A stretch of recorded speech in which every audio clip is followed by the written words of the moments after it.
Христо Маговски, кој самиот е егеец и добро му е позната судбината на децата бегалци, го лоцира проблемот во досегашните преговори за разликите околу името меѓу Македонија и Грција. Ати не игра на картата време, смета тој. Добивајќи во време е во прашање на имотното стање. Они немат решение на имотното стање.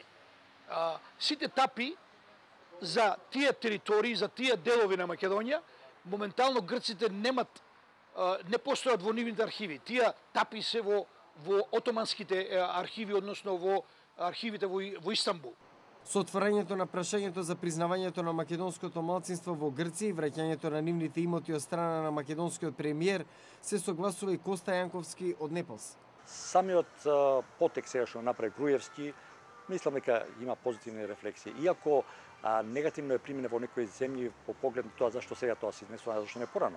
Инаку грчкиот премиер Костас Караманлис, како што пренесо грчките медиуми во одговор на писмото на својот македонски колега, потенцира дека не постои македонско малцинство во Грција.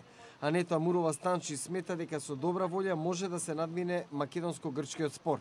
Ако грчки представник седне разговара со македонски, отворено и јасно кажат дека тоа го признаваат, ако го признаваат Слободан Унковски, тамо зашто не би ја признале Македонија? Јовица Спасовски е умерен оптимист кога станува збор за конечно решение. Јас не верувам дека ќе се најде скоро позитивно решение во однос на Македонија, меѓутоа сега го сум оптимист и очекувам да нашата надворешна политика победи.